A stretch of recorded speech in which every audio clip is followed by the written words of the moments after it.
Halo guys, selamat datang di video presentasi kelompok kami pada mata kuliah Ilmu Ternak Perah. Pada kesempatan kali ini, kami akan membahas sebuah topik yang sangat menarik. Bagaimana susu diproduksi di dalam ternak perah. Pembahasan kami ini akan dimulai dari sebuah studi kasus nyata, kemudian kita dalami proses biologis produksi susu hingga ke tingkat biosintesis, dan kita akhiri dengan kesimpulan yang menyeluruh. Untuk studi kasus yang kita ambil itu berdasarkan dari jurnal berjudul Faktor yang Mempengaruhi Produksi Susu, Studi Kasus Peternakan Sapi Perah di Kota Batu. Peternakan sapi perah di Indonesia, khususnya di Pulau Jawa, memiliki prospek yang sangat baik. Kecamatan Junrejo, Kota Batu, Jawa Timur, merupakan salah satu sentra produksi susu sapi dengan kapasitas awal yang mampu menghasilkan 1000 liter susu per hari.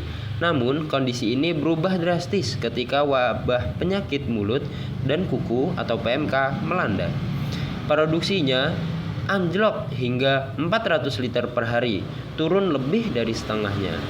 Penelitian yang digunakan itu menggunakan metode regresi linear berganda dengan fungsi Cobb-Douglas, yang mana data dikumpulkan melalui wawancara langsung terhadap 20 peternak sapi perah skala menengah.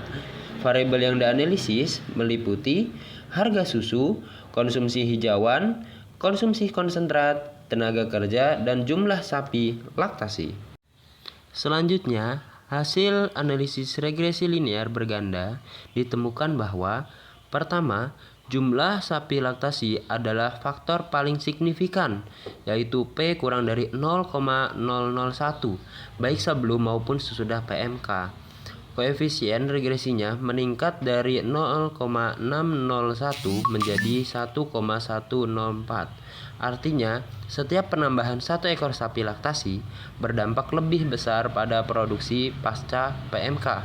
Kedua, konsumsi hijauan berpengaruh positif terhadap produksi susu.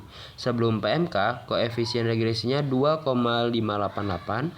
Setelah PMK, turun menjadi 1,056 akibat penurunan nafsu makan sapi yang terinfeksi. Ketiga, konsumsi konsentrat menunjukkan koefisien negatif, yaitu 1,263 sebelum dan 0,533 sesudah. Hal ini diduga karena peternak mengganti sebagian konsentrat dengan pakan tambahan bernilai nutrisi rendah seperti ampas tahu, pollard, dan dedak. Keempat, harga susu meningkat pasca PMK dari 5.500 hingga 6.000 menjadi 6.500 hingga 7.000 per liter. Namun, koefisiennya negatif karena kenaikan harga tidak sebanding dengan penurunan produksi. Tenaga kerja memiliki pengaruh paling kecil, hanya sekitar 10%, karena mayoritas menggunakan tenaga kerja keluarga yang jumlahnya tetap meski sapi berkurang. Dari data sebelumnya, kita sudah memahami faktor-faktor eksternal yang mempengaruhi produksi susu. Namun, pertanyaan selanjutnya yang penting untuk kita jawab adalah bagaimana sih sebenarnya susu itu terbentuk di dalam tubuh sapi?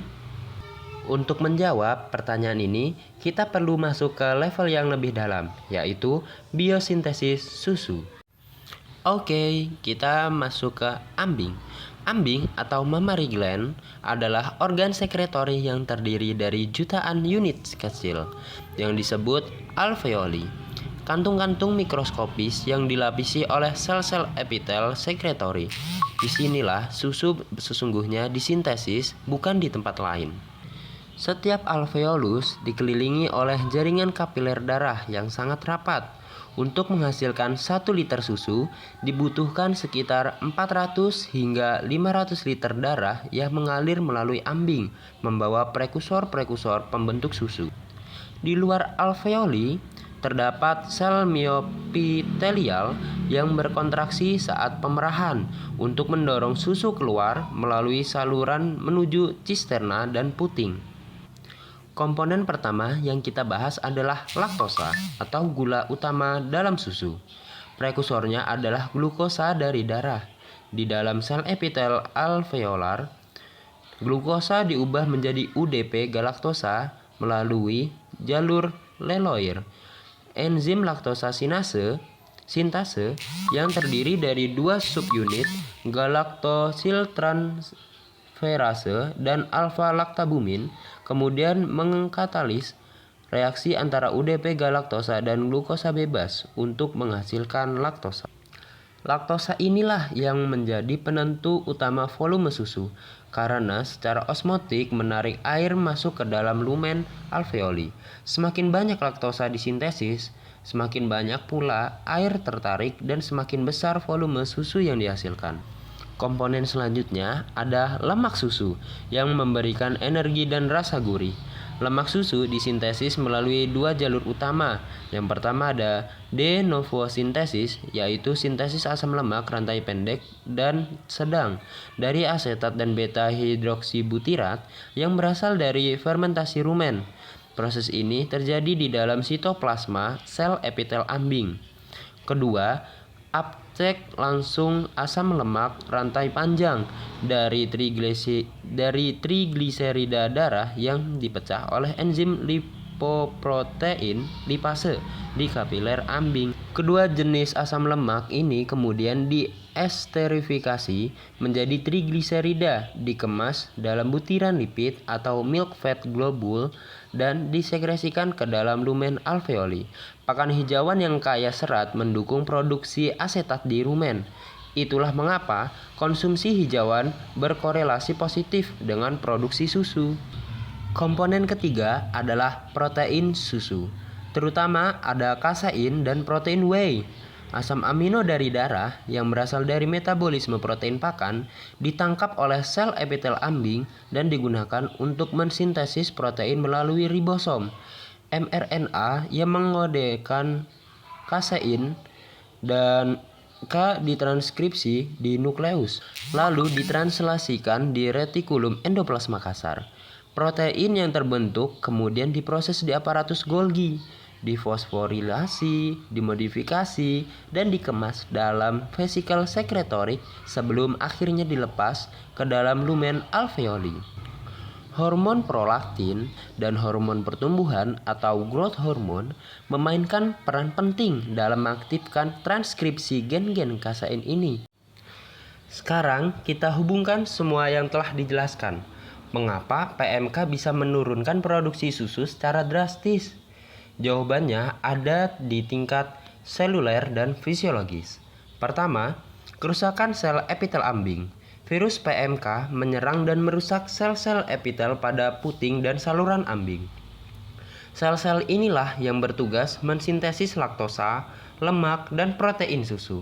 Ketika sel rusak, kapasitas biosintesis turun drastis. Pada kasus berat, sel alveolar mengalami apoptosis, kematian sel terprogram, sehingga jaringan sekretori berkurang permanen. Kedua, penurunan asupan pakan. Luka pada mulut dan lidah menyebabkan anoreksia. Sapi tidak mau makan sehingga pasokan glukosa, asetat, BHBA, dan asam amino yang dibutuhkan untuk biosintesis susu ikut turun. Ini menjelaskan mengapa koefisien konsumsi hijauan dalam studi kasus turun dari 2,588 menjadi 1,056. Ketiga, gangguan hormonal.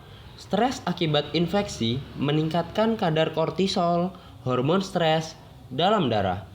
Kortisol bersifat antagonis terhadap prolaktin, sehingga sintesis kasein dan protein susu terhambat secara langsung. Keempat, penurunan aliran darah ke ambing. Inflamasi sistemik akibat PMK menyebabkan redistribusi aliran darah ambing mendapat suplai prekursor lebih sedikit. Padahal kita tahu 400-500 liter darah dibutuhkan per liter susu yang terbentuk. Sebagai respon terhadap dampak PMK, para peternak di Junrejo mengambil berbagai langkah. Yang pertama, melakukan peremajaan dengan memelihara pedet betina untuk menggantikan indukan yang mati. Kedua, sebagian peternak beralih ke sapi potong sementara menunggu sapi perah pulih. Ketiga, beberapa peternak menambahkan suplemen mineral dalam pakan sebagai imunomodulator. Dari sisi koperasi, atau KUD dilakukan penyesuaian harga susu dari yang harganya 5.500 sampai 6.000 menjadi 6.500 sampai 7.000 per liter. Sebagai bentuk perlindungan ekonomi bagi peternak pasca PMK, dari perspektif ilmiah, pemulihan produksi susu pasca PMK membutuhkan waktu karena regenerasi sel epitel alveolar berlangsung secara bertahap. Nutrisi yang cukup, terutama protein dan energi, sangat kritis untuk mendukung proliferasi sel epitel ambing yang baru. Baiklah, sekarang kita sampai pada bagian kesimpulan. Dari studi kasus peternakan sapi perah di Kecamatan Junrejo, Kota Batu, kita memahami bahwa produksi susu adalah hasil dari interaksi kompleks antara faktor manajemen eksternal dan proses biologis internal. Secara eksternal, jumlah sapi laktasi, konsumsi hijauan, konsumsi konsentrat, harga susu, dan tenaga kerja semuanya berpengaruh signifikan terhadap produksi susu. PMK terbukti memperlemah seluruh faktor tersebut. Secara internal, produksi susu bergantung pada integritas sel epitel ambing yang mensintesis laktosa dari glukosa, lemak dari asetat dan BHBA, serta protein dari asam amino melalui proses transkripsi dan translasi gen kasein. PMA menghancurkan sistem ini dari dua arah sekaligus, merusak sel-sel ambing secara langsung dan memotong suplai prekursor melalui penurunan nafsu makan dan gangguan hormonal. Oleh karena itu, pengendalian PMK bukan hanya masalah kesehatan hewan, tetapi juga merupakan kunci keberlangsungan industri susu nasional. Demikianlah presentasi kelompok kami mengenai bagaimana sih susu diproduksi di dalam ternak perah dikaitkan dengan studi kasus dampak penyakit mulut dan kuku di Kota Batu. Semoga video ini bermanfaat dan dapat menambah wawasan kita bersama. Terima kasih atas perhatiannya. See you soon.